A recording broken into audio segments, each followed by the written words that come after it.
Let's open up the OG mailbag. Alongside Joe Giglio, I'm Joe Ovias inside Eford Studios in downtown Raleigh. Thanks to Empire Properties and thanks to Copiers Plus. Check them out at copiers-plus.com. But the mailbag brought to you by the Butcher's Market. Folks, we get more hockey, which means more opportunities to tailgate, which means more reason to go to the Butcher's Market. You can get a sandwich prepared, ready to go, or you can get your whole tailgate spread. They got you covered at the Butcher's Market. You know how the mailbag works. We'll give you a couple of free ones, and then we'll go to the paid side of things. If you want to hear the entirety of the OG mailbag, head on over to ogtrianglemedia.com and be part of OG fans. You ready, Joe? I'm ready. Let's go. Let's make this thing happen. Here's the mail that never fails. Makes me want to whack my tail. When it comes, what a whale. All right, let's get things started with a 919 call from the sports phone. Hey, this is Giglio. Can the NBA for once rig the draft lottery in favor of the Hornets? I mean, this is ridiculous. The Mats had a 1.8% chance of getting the first pick, and they get it. I mean, it's ridiculous. This was not the only call. This is unprompted, by the way, because we didn't really spend a lot of time talking about the draft lottery outside of a stray reference to it being "quote unquote" rigged and Cooper Flag, right? So I got another call. This is from another 919 related to the NBA and the Hornets. Hey guys, this is Matt Buckley. I think this message or this question is intended for your Friday show. I'm wondering what y'all's opinion is with respect to the NBA lottery conspiracy theories. I am not a conspiracy theorist in general. In most instances, I believe conspiracies are exactly that. I mean, and that most things can be explained by both coincidence and other forms of logic. Statistically is really where I've started to become more convinced. The odds that the top three teams, that being the Hornets, Wizards, and Jazz, were to get to not be in the top three and to finish 4, 5, and 6 in the lottery was far less than 1% of a chance. We're talking like similar to the odds it would be to get struck by lightning. And practically speaking, what we're talking about is incredibly low odds over a 40-year history, incredibly low odds happening far more than it statistically should happen. So I don't know. I think the thumbs are on the scale to some degree. Maybe I'm a conspiracy theorist. I'm really not in most cases. I just think that the NBA is motivated to put the thumb on the scale, and I think they are. That's my opinion. I'm curious what y'all's is. And we ended up getting another one. This is from a 619 related to the NBA, the conspiracy theories, and why the Hornets continue to get screwed. Hey, Joe. I watched the Hornets, but it's hard for me. Like all the background stuff that happens in the NBA, it feels rigged because everything perfect that could happen to make money for that league happens. Case in point, last night I was telling my buddies, hey, soon as Charlotte gets the 6th or 5th pick, jump over to the Canes game. It's going to be great. And they're so close to being done. That's like their big spring sport is basketball. And then lo and behold, Hornets get number 4, Mavericks get number 1. So Nico Harrison or whatever his name is, the GM for the Mavericks, making that bonehead trade for Luka earlier this year, pays off, and they get the next generational white down to Dallas. It seems kind of crazy, 1.1% odds. So anyway, these guys jump over to the Canes game right after that. They're disheveled just in time for that heater from Gostisbehere. Hope I said his name right. I've heard it like 50 times this year, but just insane goal there. Perfect timing. I got 2 texts from them individually. Both were along the lines of nice. So hopefully I just got 2 new Canes fans on the board for at least the playoffs. All right. Thanks, guys. Go Canes. So you see where this is going. Yeah. I enjoyed that call too, because it did tie into something that I feel like I've talked about the last couple of years, the weird symbiotic relationship between Charlotte sports and their current state and where the Carolina Hurricanes are right now, and trying to get people on board. Very similar to in 2015 with the Panthers run and the MVP season for Cam Newton, got a lot of people on board to just go all in with the Panthers. Then the same thing's happening with the Canes. More success, More eyeballs, more reason to watch. It's good for everybody. But specifically I get where this is coming from, because I did Kyle Bailey's show earlier in the week to talk about a variety of issues, and they were just coming off an entire segment where they were taking phone calls from angry Hornets fans and texts from angry Hornets fans. And the lament is like, how is it possible that not even Michael Jordan could get the NBA to do it a favor? And yet these other examples, New Orleans, Cleveland, and then the latest, I like how the caller put it, the next white generational talent going to Dallas. That works out for them after Nico Harrison has just been roasted by everybody. I know why this is there, Joe. I'm just kind of intrigued by the fact that people believe it, that people actually believe in the NBA conspiracy as it relates to the lottery, which is silly. Couple of things. So let's start with the historical precedent now. Fair. 2011, LeBron James leaves Cleveland. Magically, Cleveland wins the lottery. Weird. Kyrie Irving's the number 1 overall pick. They get the number 1 overall pick the next year. The next year, the Hornets, then become the Pelicans, trade Chris Paul. And for their reward, the Pelicans get the number 1 overall pick, which is Anthony Davis. In 2019, when Anthony Davis leaves the Pelicans are rewarded again with the number 1 overall pick. They take Zion Williamson. And now this is the 4th time we see the Mavericks. This is the most egregious, of course, because the Mavericks did this to themselves, right? The other ones were a little bit more understandable. So Mavericks, with this very small chance of winning the lottery, win the lottery, and now are rewarded with Cooper Flag. You know my feelings on Cooper Flag. I think if he's your 3rd best player, I think you're going to be okay in the NBA. I do not believe he's a generational franchise changer the way these other picks were. So that's number 1. Number 2, you know how I know Cooper Flag is not a generational game changer in the NBA without seeing him play one NBA game, and I'm not being a hater? I am waiting for Ramar to hit the comments of YouTube to say, how is it possible that Gilio's Cooper Flag takes get worse Are you as ready? time goes on? I'm ready for it. Hit me with it. So the team who was in the top 3 with them, they almost inexplicably won the lottery, was the San Antonio Spurs.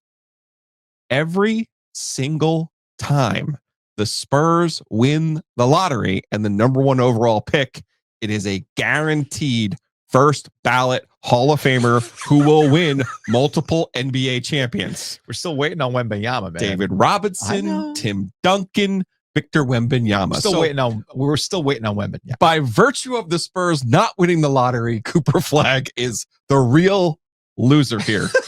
That is who the real loser is. Here, you like that spin? You like that?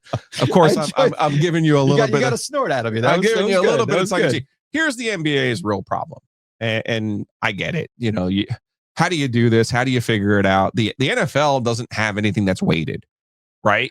They rely on professional competition. Yes, right. Professional pride. That's what they rely on. Management might want to tank. Players don't. No, players are always playing for their job. Yes. So the NFL doesn't have this problem because they believe in professional pride. The NBA has kind of created this through the years because A, there's more games. B, there's a little bit more wiggle room to put guys on IR and bringing guys, you know, like I remember James can go to Germany for 2 weeks. Sure. You know what I mean? Like Lance Thomas. Like, why was Lance Thomas in the NBA? Because your team was actively trying to tank. That's why. So there's more wiggle room there. Some respect on the pride of New Jersey. Sorry, that was also Duke. My bad. Yeah, come on now. I should have said Dennis Horner. My bad. So the NBA has a problem here. The NBA either needs to. Yeah. What they're doing right now is you weren't a Breaking Bad guy, or you only made it halfway through. 2 seasons.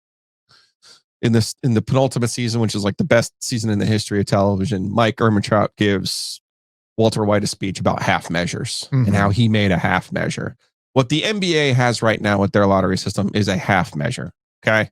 They either need to just let teams tank it out and reward the team with the worst record, or they have to do something that I've seen proposed online by bigger basketball minds than mine, where basically after the All-Star break, you are rewarding the teams who won't make the playoffs. You basically have a separate standing. Yeah. And you're giving them points for wins. And then the team who wins the most games after the All-Star break and doesn't make the playoffs gets the first pick. That way you're encouraging competition. So there's part of me that looks at Dallas and goes, well, they were in the play-in round. Why are we rewarding them for being in the play-in round? Mm-hmm. But that would be one possible way to do that.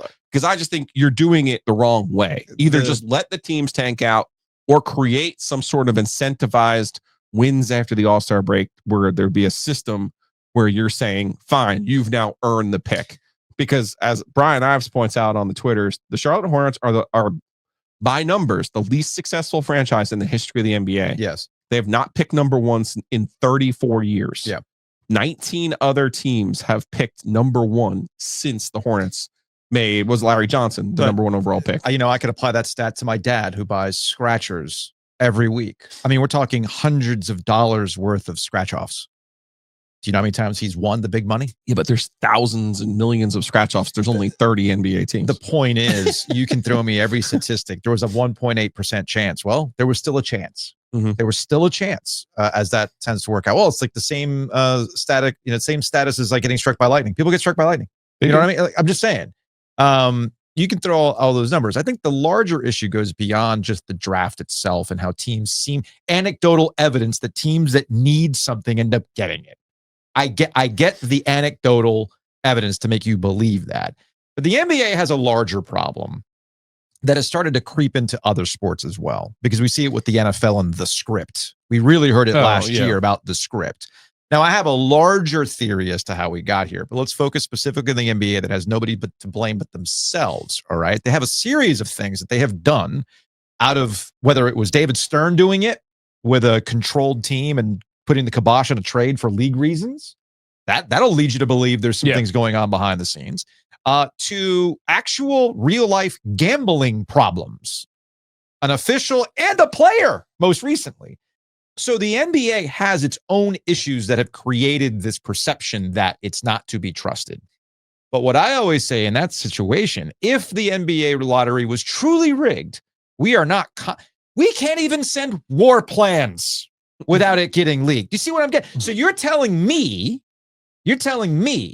that we live in a world where a signal chat leaks, like not even leaks. It just, I accidentally messaged the wrong guy.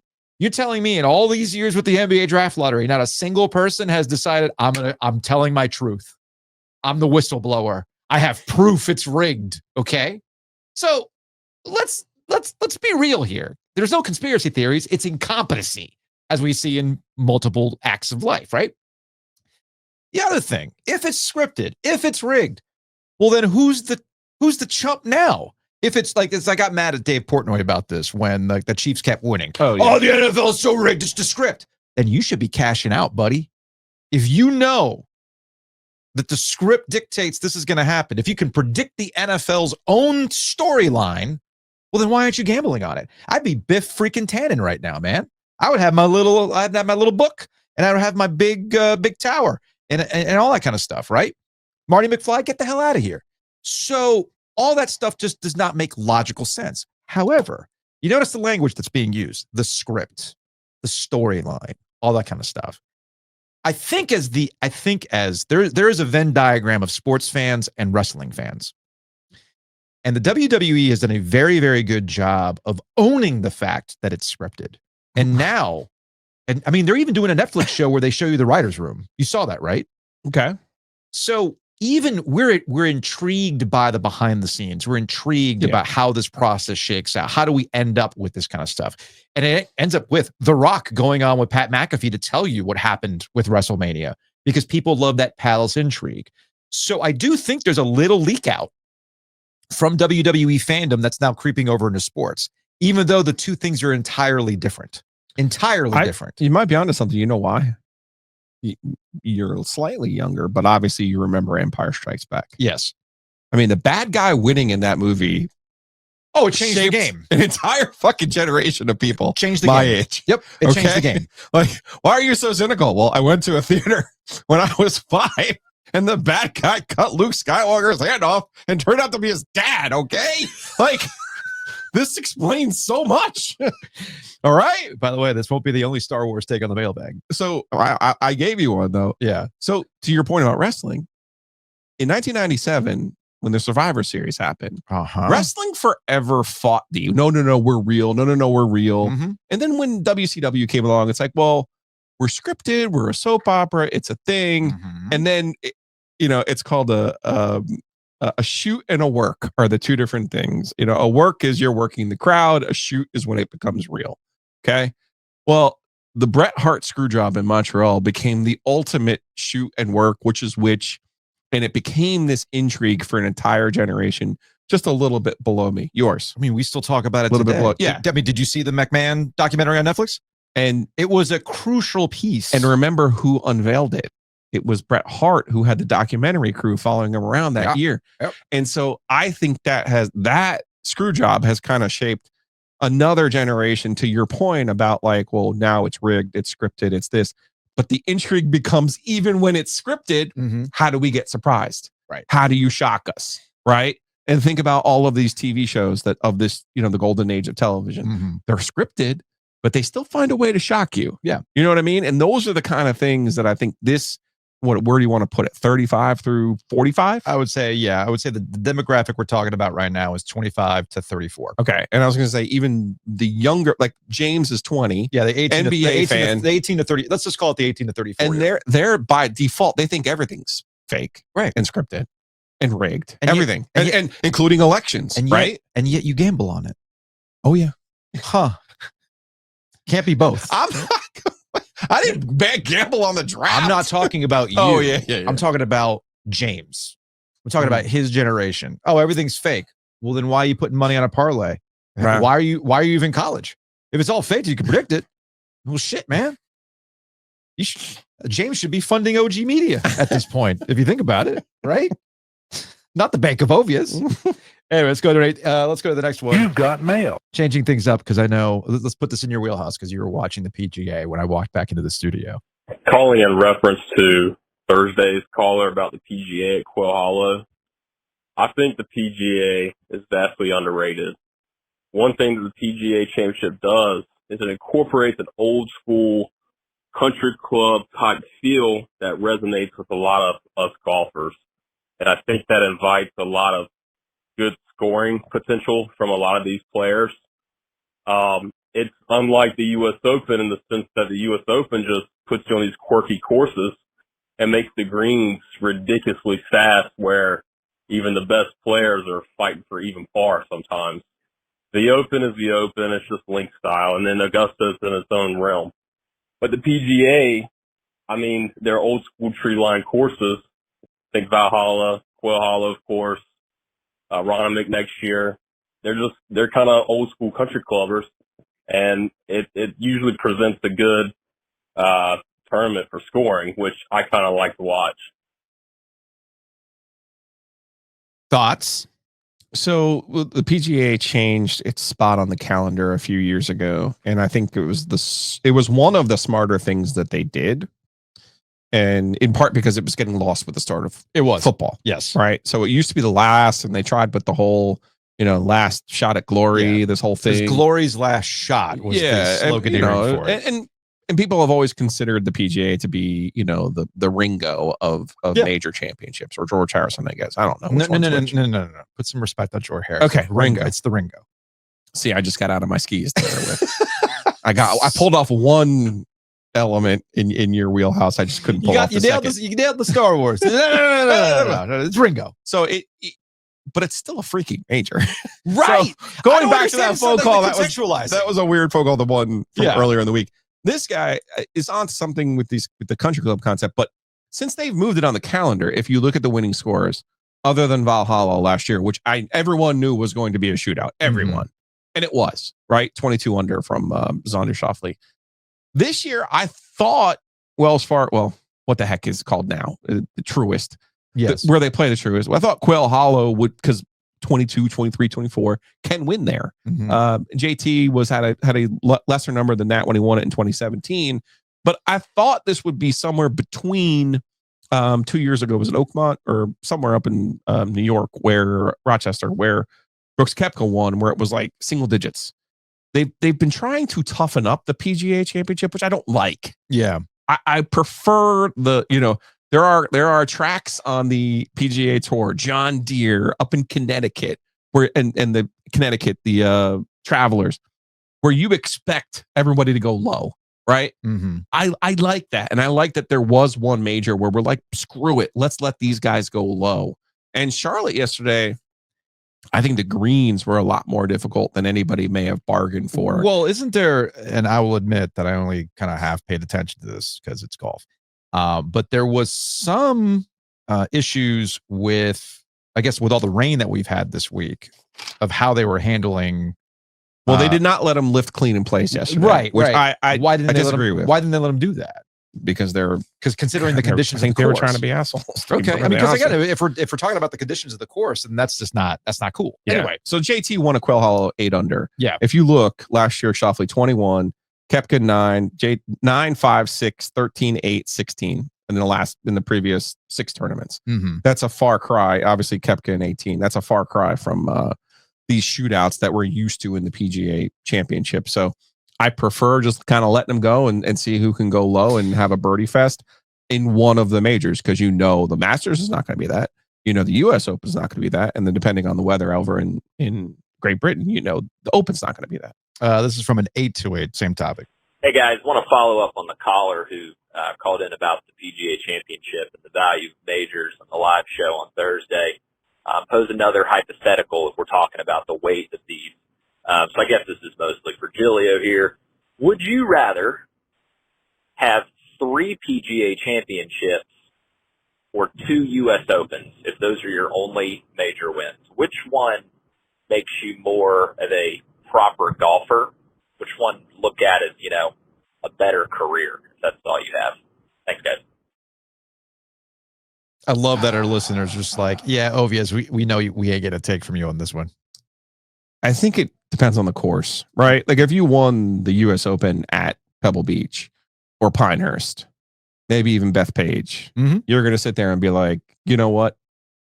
Maybe the better question is, would you rather have 3 PGAs, multiple PGAs, or one at an icon or the U.S. Open at one of the iconic venues? And I think I would take the iconic venue win in the U.S. Open over the multiple. I think I would.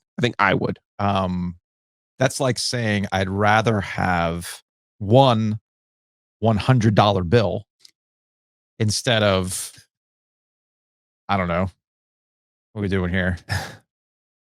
10 $20 bills. I think see what I'm getting at? No, what would I think you're mixing your analogy. I think it's more like, would you rather have one Michael Jordan rookie card, which has a certain value, or a LeBron James, a Patrick Mahomes, and an Aaron Judge rookie card? Well, yeah, now I think you're messing up your analogies. No, because the thing is, money they could all be the same value. Well, they could all be the same value. Those 3 cards could add up to the Michael Jordan rookie card. At the end of the day, I'd rather have the Michael Jordan rookie card. At the end of the day, with majors, when you're 6 feet under and they talk about what you did in your career, what are they going to say?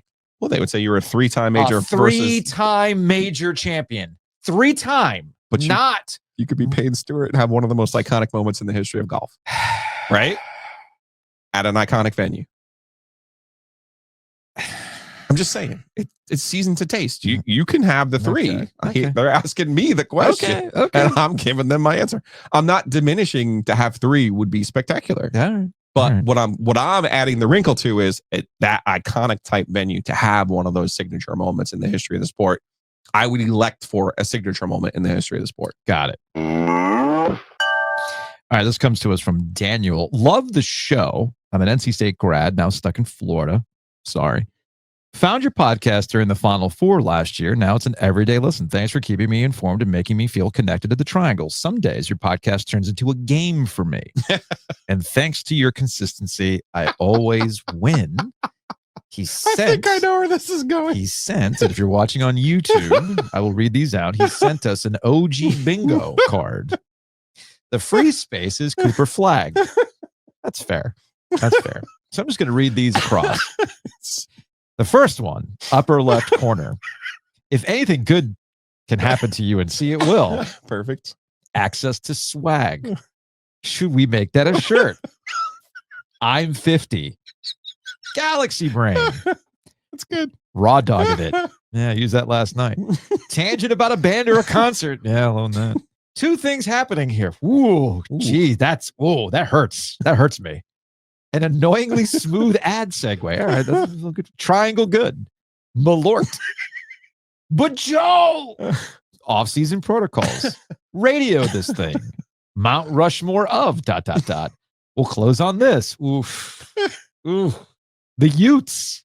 Law of the Wolf. Inovana is at the house. Always.